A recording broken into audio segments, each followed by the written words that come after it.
place in between. We always say there's like this weird gray area.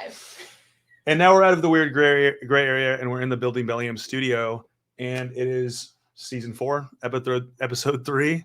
Get Greg Klassen here in the studio. Yeah. Thanks for joining me. Thanks for having me. And you just came from, and we'll get into who you are in a second, but this will give everyone a description. Yeah. Where did you just come from? What were you just doing? Since I got out to the wood shop this morning, up until about an hour ago, I had a dust mask on, and I was sanding wood for some new artwork in my shop all day long. What kind of mask did you have on? Full face. It's this really cool one. Of course, I think masks are cool because it's part of my life, but it's got like the shield and the respirator, so the whole thing, you're all protected. All protected. Nothing's getting in. No. Only out. Only out, and you got your headphones on, you got your podcast going. So nice. Yeah. Nice. Awesome. Well, tell us a little bit about who you are and what you do. We're going to dive into it. Yeah. But for those on the live. Yeah, my name's Greg Klassen, as you already said, and I'm a husband, I'm a father. I always start there. And I'm also an artist and a woodworker. So I create my own designs in both furniture and wall hung art, and now recently sculpture. And I have customers all around the world. I've shipped to all sorts of crazy places that are hard to pronounce even. And sometimes you deliver. And sometimes I deliver. Last weekend, I drove all the way out to Sun Valley, Idaho and back in 3 days. So it was 750 miles each way. Yeah. Delivered my work to a customer who calls his house the Greg Klassen Museum. So good customer. Good customer to have. How tall was that piece? How much did it weigh? It was 12 and a half feet tall, and it weighed probably around 2,000 pounds, I'm guessing. I don't have a scale. Yeah. My scale kind of tops out at 200 pounds. You tried lifting it, and you were like, probably 2,000. Yeah, based on the amount of pain and discomfort I had from the test lift, I just estimated manpower needed. Yeah. So perfect. I love it. So in Idaho, I had 10 laborers meet me on the site.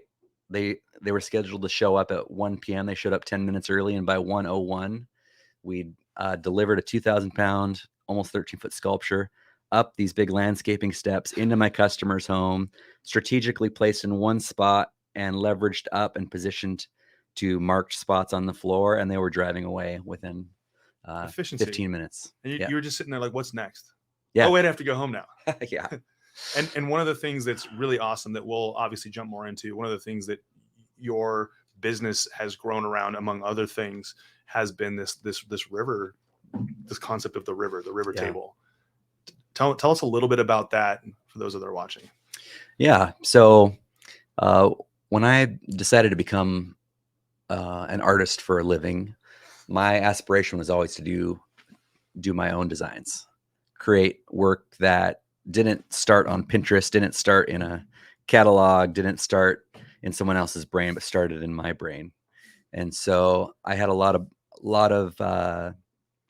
you couldn't call them failures along the way, making pieces that didn't necessarily sell or weren't popular. But I created a new design back, I don't know how many years ago that was, a number of years ago, around rivers and lakes and oceans, and using live edge wood and hand cut glass. And it became my river collection. And nowadays, you could ask almost anyone on the street, anywhere in America, have you seen a table that looks like there's a river going through it? And almost everyone you ask will say, yes, I have.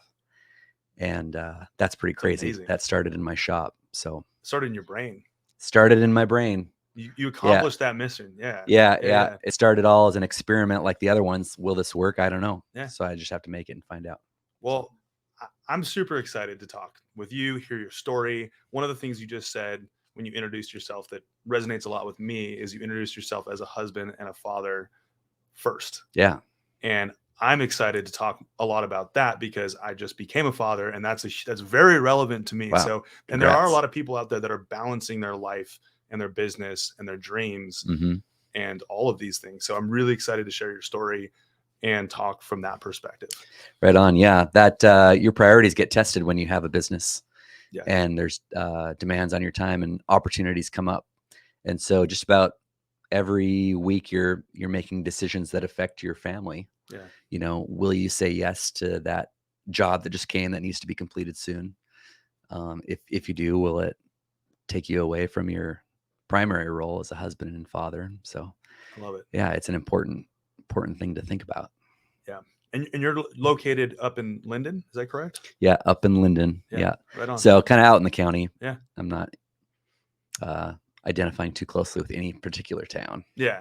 I'm more. You're in your own town. You're in Gregtown. Yeah, I'm in Gregtown. That's right. Gregtown has a population of 1 out there. Yeah, I guess so. Yeah, right on. Well, thanks for joining us on episode 3, and stay tuned, everybody, for the release. And we will give all of the details on where to find Greg on social media. In fact, I don't even need to say that, because you could stumble anywhere on Instagram or Facebook and you would find Greg. So excited to share your story, your passion, yeah, what's inside your brain. Absolutely. Boom.